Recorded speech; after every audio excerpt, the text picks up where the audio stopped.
Hello, everyone. I hope you're all doing okay. Recording. Okay, recording started. Very good. Does anybody have any question? No? Nobody has any question? You are all ready to start the chapter 1? Okay, let's talk about chapter 1. What would be good? Because if you want to know more detail about chapter 1, you could have the textbook or you could watch the videos, the YouTube videos from the other textbook. But let's see what is important in chapter 1 that you really need to know. Okay, oh, come on. I like to, hang on. I like to show my face. Start video. Can you guys see me now? Yes, you can see me now. Great. Same person as you saw in the lecture, because I like to see my hands. Sometimes I show things by hand. So this is the outline of the lecture for chapter 1. So nature of science, example of science inquiry, Darwin and evolution, core concepts in biology. At the end of this chapter, there are a few things about scientific studies, and it will come up. I'm not too crazy about it. I don't think I will ask any question, and well, might as well. Let's go over it. Okay. Biology unifies much of the natural sciences. Yeah, when I was in Kentucky, my professor said said the right thing. He said, if you're a biology major, you have to take physics. Of course, you have to have math. You have to take chemistry. If you're a physics major, you don't have to take biology. Of course, you have to take chemistry. If you're a chemistry major, you have to take physics, you have to take math, but you don't have to take biology. It's just the biologists that they have to. If you're a biology major, you're going to transfer. You have to take physics if you want to graduate a degree in physics and chemistry. So yes, it kind of biology put everything together for us. Living systems are the most complex chemical systems on the earth. Yes. Nowadays, scientists are tapping into how living organisms are working so they can design their machines, whatever machine they want to design, based on uh, living organisms. Not based on human, based on how a fly flies, and then they are making, inventions to have something fly.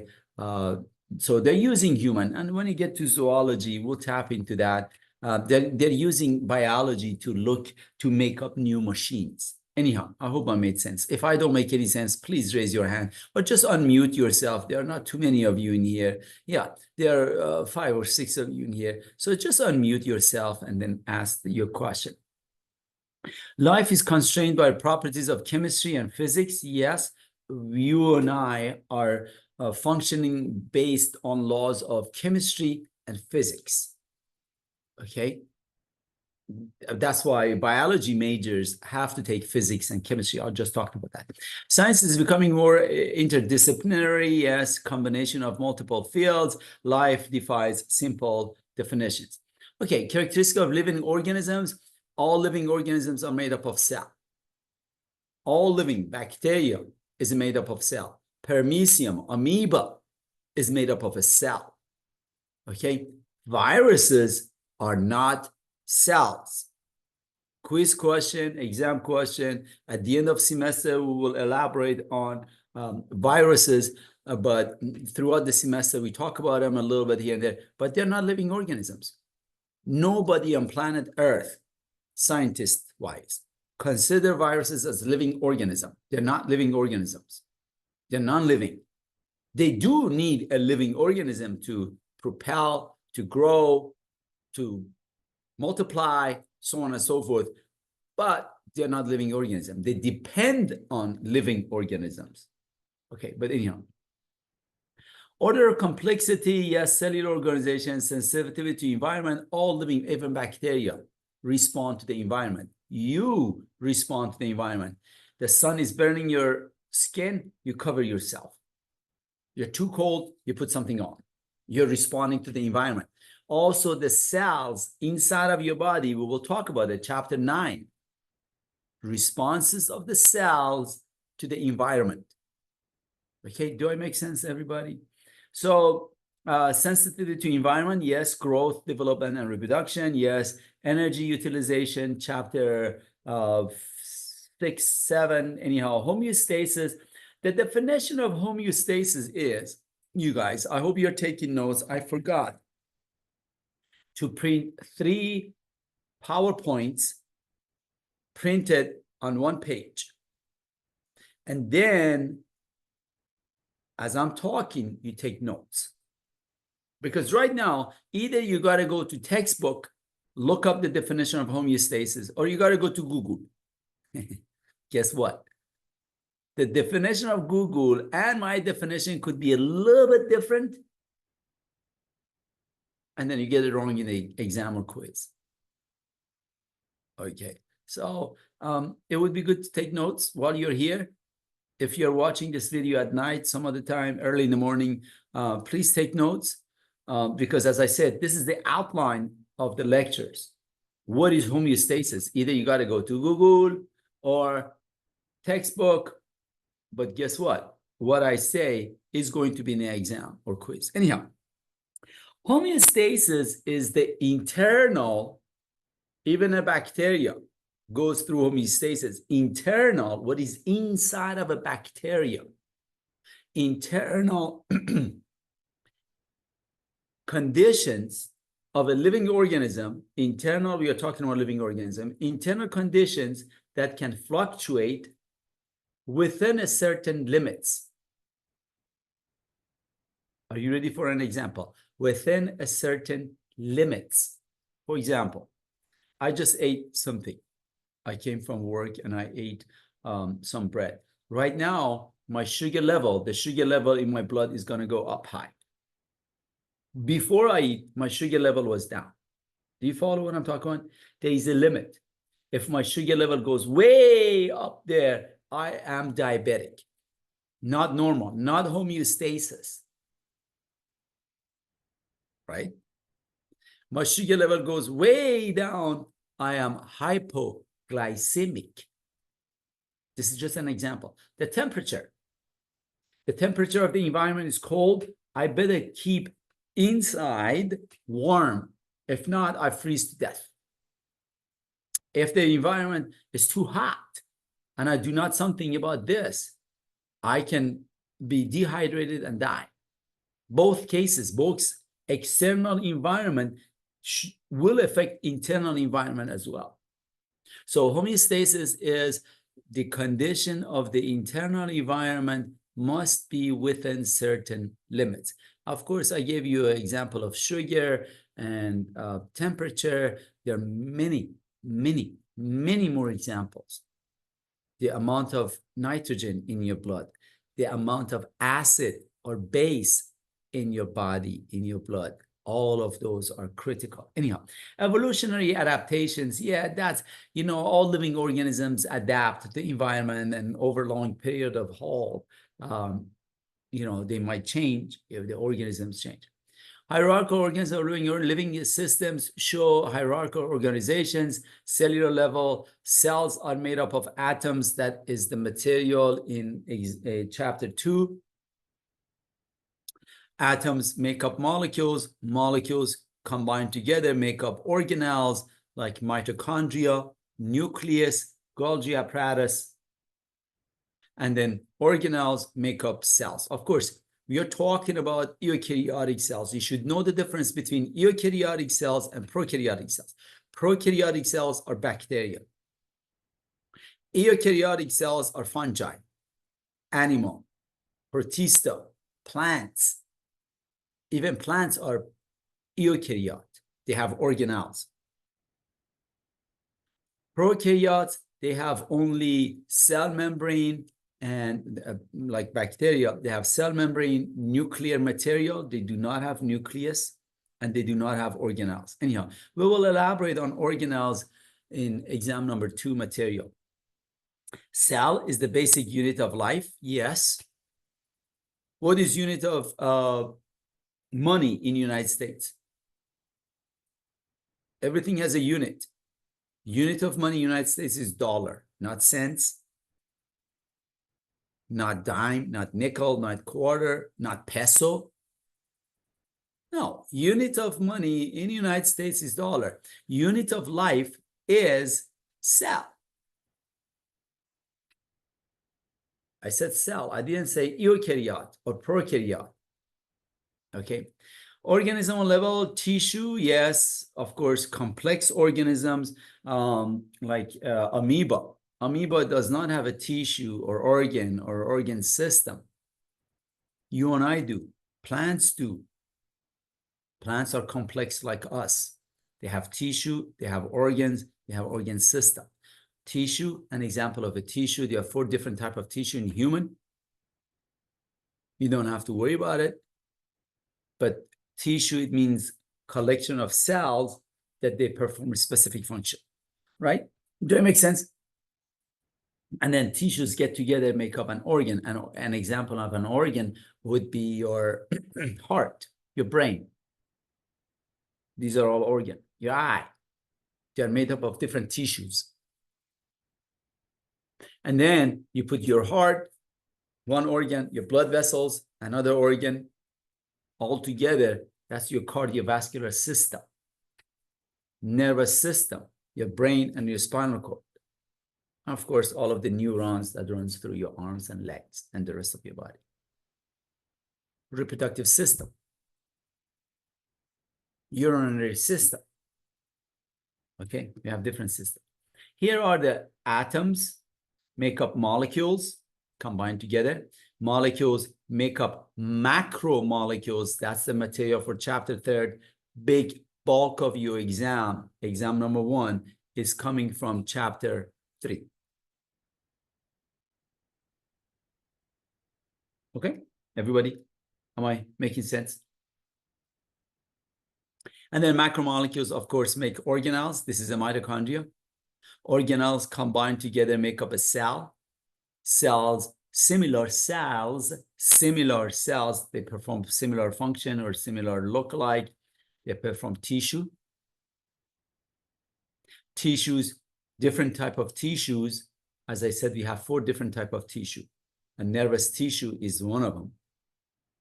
Combined together, form an organ. All of these organs from head to toe, you have made up of different organs. All of those organs combined together makes a organism, make a system. And as systems, there should be something, another one here. It's a system, and the system makes up different systems. We have 10, 12 systems makes up of you. Organismal organ system, nervous system makes up the organism. Different systems. This is just a nervous system. They have digestive system. That Canadian geese have a digestive system as well. Okay, hierarchical organization, additional levels, population level. There is a picture coming up. I'd like to give you those definitions there, but anyhow, population, let me give it to you right now. Population is when you have an environment, city of Stockton, you have an area, city of Lodi. That's an area. Same species in there, human, mice, same species. They are breeding among themselves. And they are having offsprings, babies that are similar to themselves. That is the definition of population. One more time. Species, the same species in a given area that can reproduce among themselves, right? You and your husband, you and your wife will have a baby, okay, in a given area.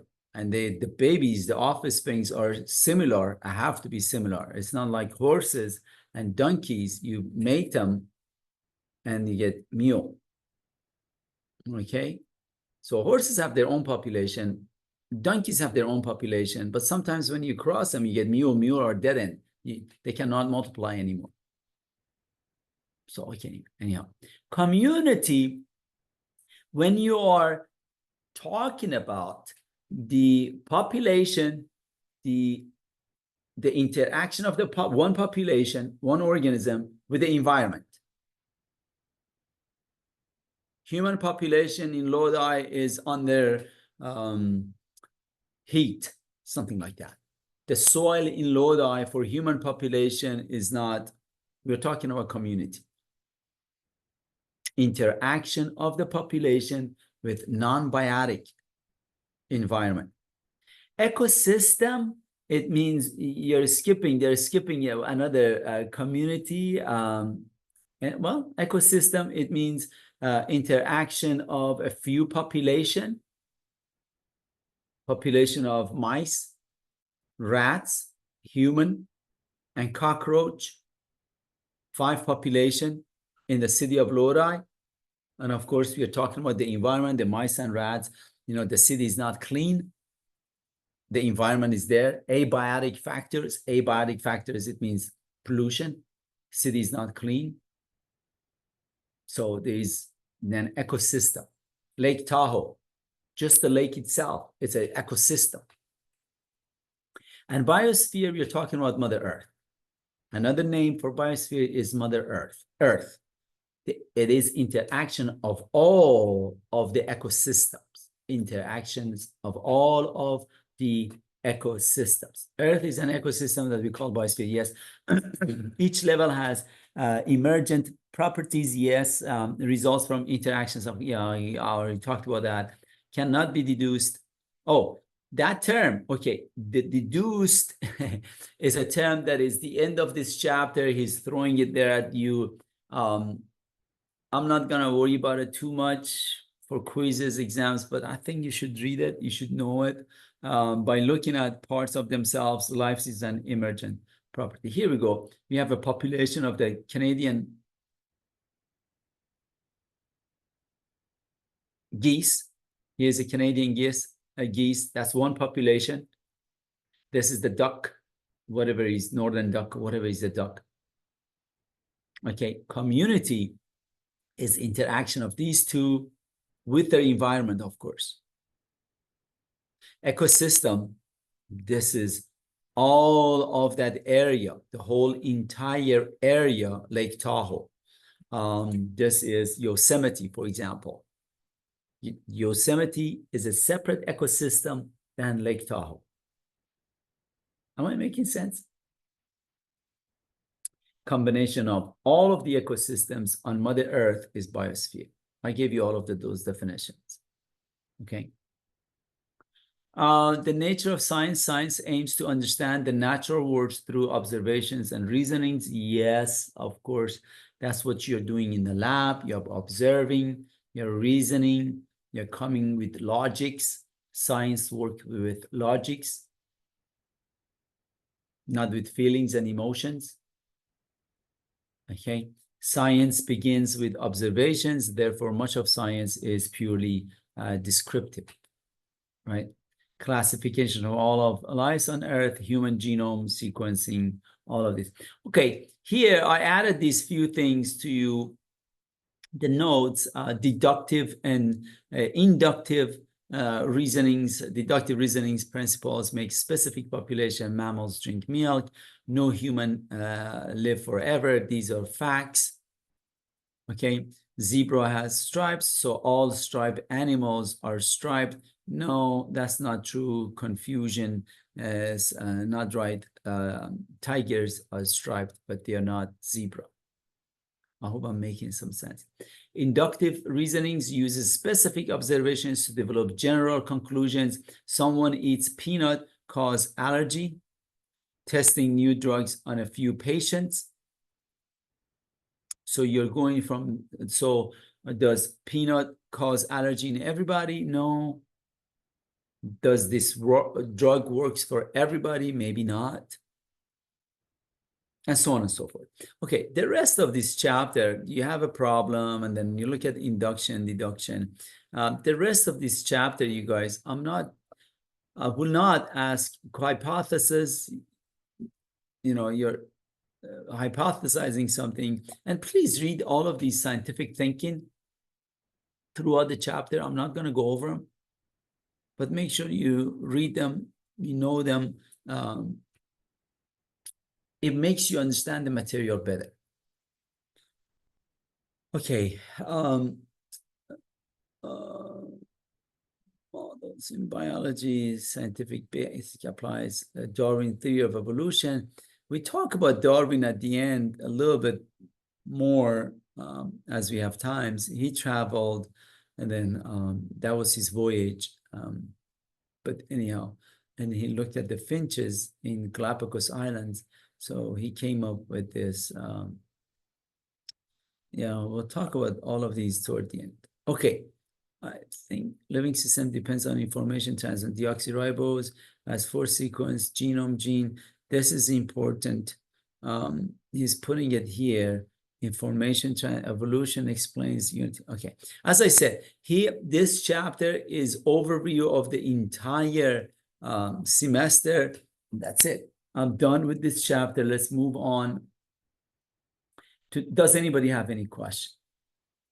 I want to bring up the next chapter, chapter 2.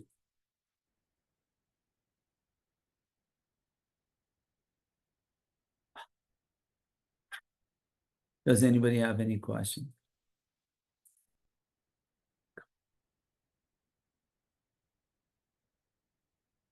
Right. Oh, share. Okay, great. Most of your questions, you guys, come from, can you guys see my screen? Somebody shout, yell, say yes, Amir. You can, chapter 2. Okay, chapter 2, you can see it. Great. So as I said, most of your exam number 1, most of the questions are from chapter 2 and 3.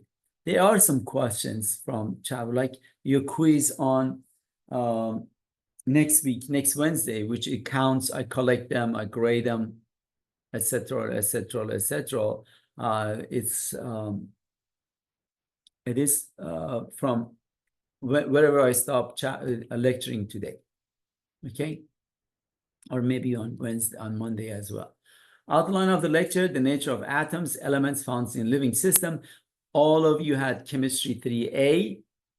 This is a little bit of a review of chemistry 3A, chem 3A. So let's go over it. It doesn't hurt. We are not going to spend too much time on it. But if you have any question, you want me to refresh some of the, you had it 2 years ago, 3 years ago, that's fine. You forgot some of the concepts, but let's talk about the things that we need to know for this class. Okay, I hope I'm making some sense. Okay, nature of atoms. Matter has mass and occupies space. This is a matter. This is a matter. They have a weight, mass, and they occupy space. Okay. All matters are composed of atoms. This is made up of atoms. This is made up of atoms. What are atoms made up of? So at the beginning of semester, I do not have paper now. I used to bring a piece of paper to the class. Let's do it. I do have a paper, but I need all of these papers. They're all, oh yeah, I have something from a long time ago. I'm not using, it's a survey I took. Oh, come on. No, I do not have. Oh yeah, okay. Oh no. Okay, imagine this is a piece of paper, and if I cut it in half, right? If I cut it in half and then cut that half in half, cut that half in half, eventually there is technology available to cut that piece of speck in half and half and half. Eventually get to an atom. That's what atoms are. Until 100 years ago or so, they thought atoms cannot be divided anymore. But now we know that atoms can be divided. Atoms have subatomic structures, nucleus, electron, and nucleus is made up of proton and neutron. and electrons are orbiting outside.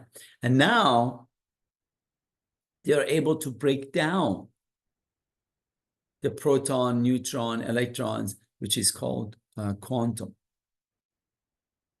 or muon, and all of the different components after breaking down the electron, proton, neutron. Anyhow, I will not get there. Understanding the structure of atoms is critical to understand the nature of the biological sciences. Of course, here's an experiment. They showed you how the very first time they discovered the atom. Please read it. Okay, carried in 20th century, Rutherford scattering experiment and revealed the physical nature of atoms. The existence of a nucleus was proposed. Okay, so what is an atom? An atom composed of protons, which are positively charged in the nucleus, positively charged particles located in the nucleus, and then made up of neutron. The nucleus is made up of neutron. Neutron, they have no charges. They're not positive or negative. They're neutral. And then they're also located in nucleus. So nucleus of an atom is made up of proton and neutron. And then electrons, the third subatomic structure, orbits outside of the nucleus. They're orbiting outside of the nucleus. Okay. So they're negatively charged, opposite of protons. They're negatively charged and found in orbital surroundings the nucleus. They're orbiting so fast. They're going around so fast, it looks like a cloud. That's why sometimes you say cloud of electrons. Yeah, it's actually they move very fast. So in this diagram, protons are positively charged. They're creamish ball, and the neutrons are blue ball, and electrons are green ball. So atomic number, you should know these definitions, even though you had them in Chem 3A. Atomic number is number of protons equal the number of electrons. So for our class, for biology 1, always number of proton and number of electron are same. If I say, for example, in a quiz question, oxygen has 8 proton, how many electron does it have? 8. Okay, is everybody following what that's what it is. Atoms are electrically neutral, yes. Anyhow, atomic number is equal to the number of protons. Atomic number is equal to the number of protons. And every atom of a particular element has the same number of protons. Okay. Elements, any substance that cannot be broken down to any other substances by ordinary chemical means. Pretty much it means atom. So element, when we talk about element, I am talking about oxygen, carbon, nitrogen. You've heard of those. Calcium, iron, those are elements. How many do we have? About 114. The periodic table, you had it in chemistry 3A. How many elements do we have? We don't say how many atoms do we have. The technicality, atom, and yeah, they're pretty much same. But they say element. I hope I'm making some sense and I'm not confusing you more. Okay, atomic mass is different than atomic number. Atomic number, remember, it was the number of protons. Atomic mass, however, is the mass or weight. The weight of this object is different than the weight of this object. Two different weights. So what is it? refers to the amount of substances. Weight refers to the force of gravity exerts on substances. Now he's going to sum of protons and neutrons. Yep, that's what atomic mass means right here. Right here. Atomic mass is this one.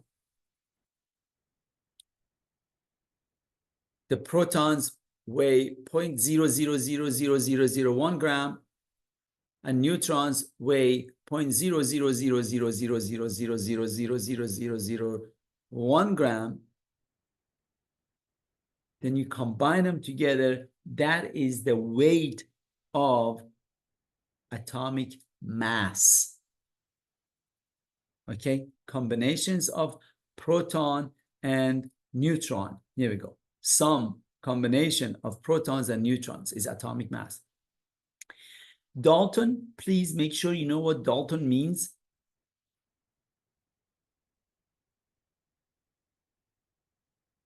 In the past, I have asked questions in the quiz or exam regarding Dalton. So Dalton is each proton and neutron has a mass of approximately 1 Dalton. So let's say the mass of an element, right? You know what I mean by element: oxygen, nitrogen, iron. The mass of a element is 8 Dalton, right? So how many electrons are in there? How many protons are in there? 4. Usually the number of electrons and protons, not always, but for most of the things we study in here is equal.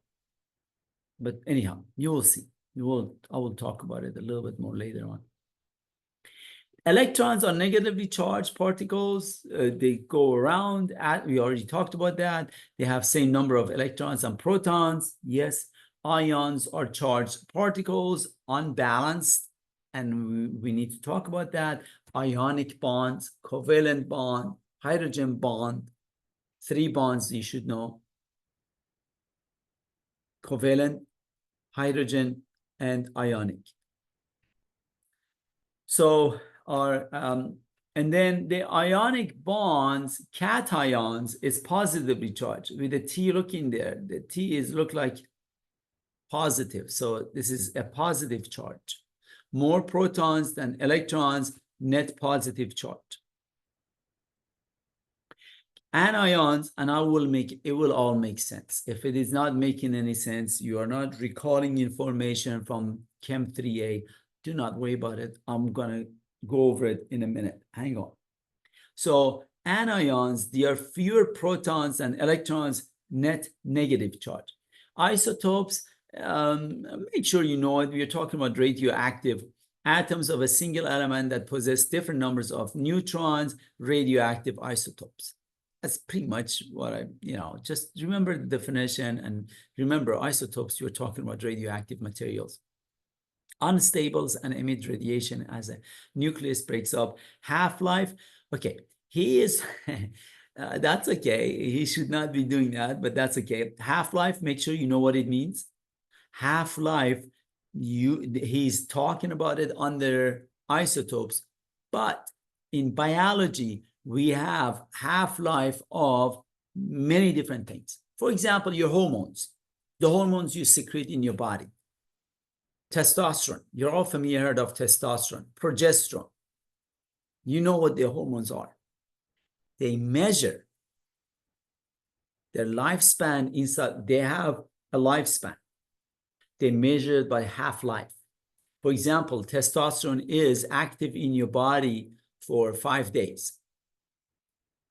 Half-life of testosterone is 2.5 days. He is giving you an impression that only radioactive material have half-life and this and that.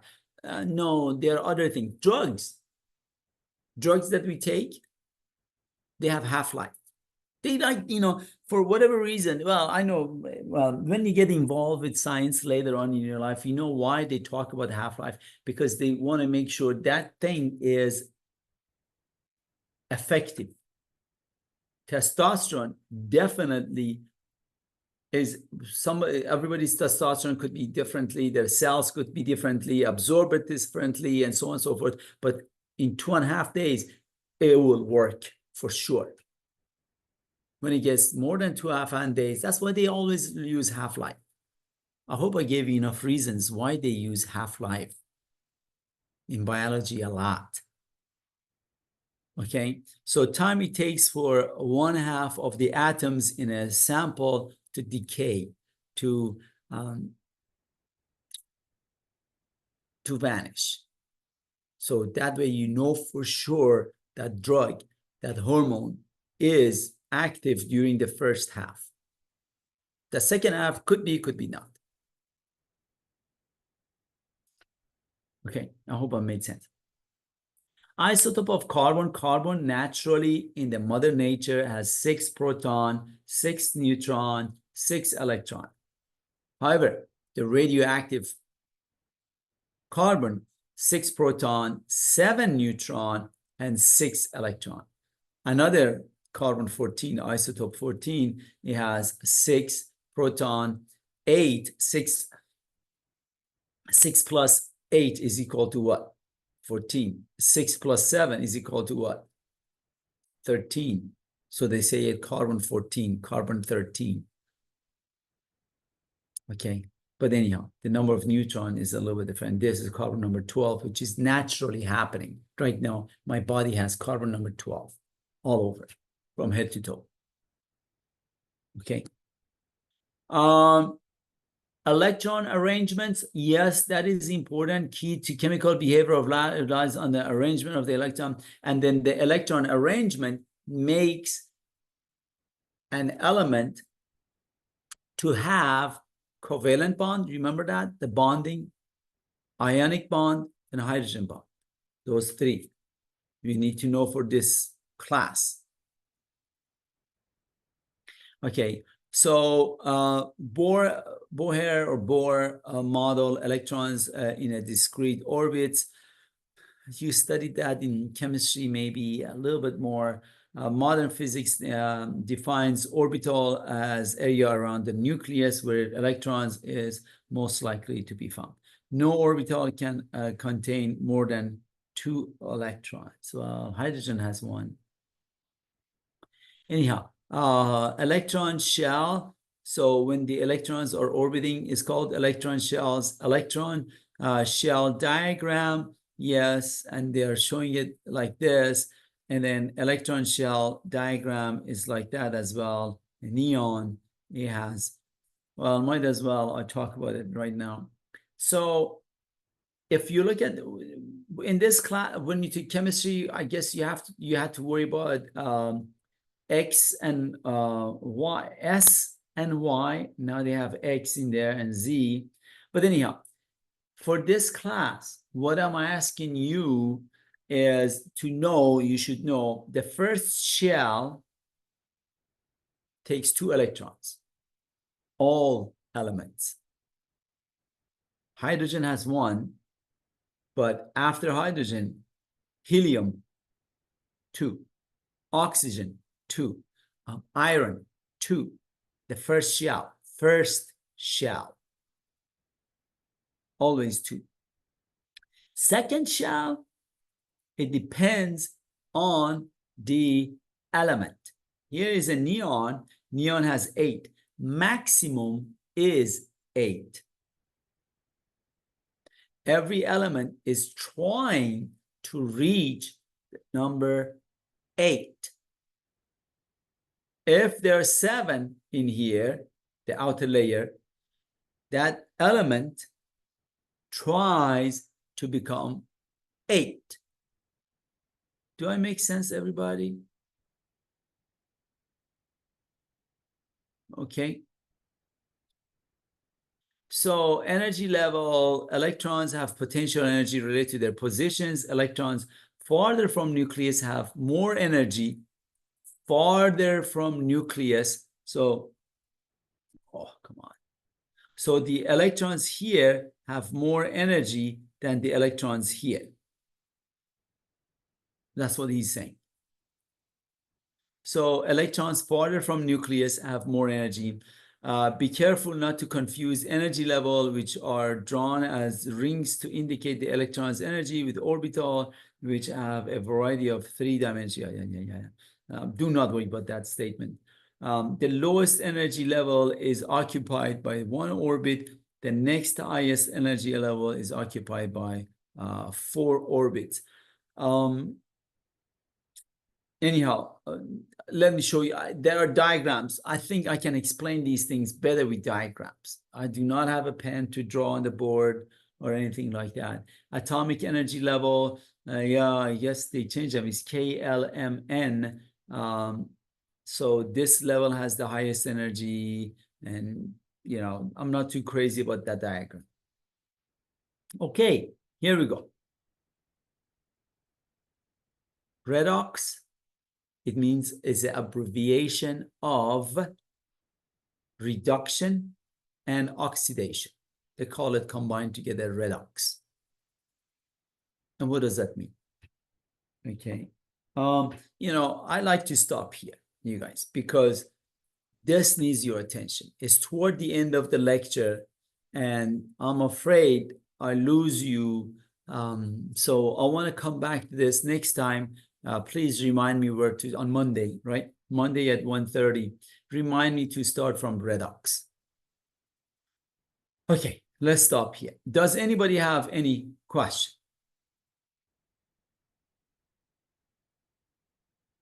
No, you're all good? Okay, then. I'll see you on Monday at 1:30, and after that on Wednesday at 1:30. Okay, Vanessa, thank you. Have a good day. Yes, you too. I'm going to stop recording.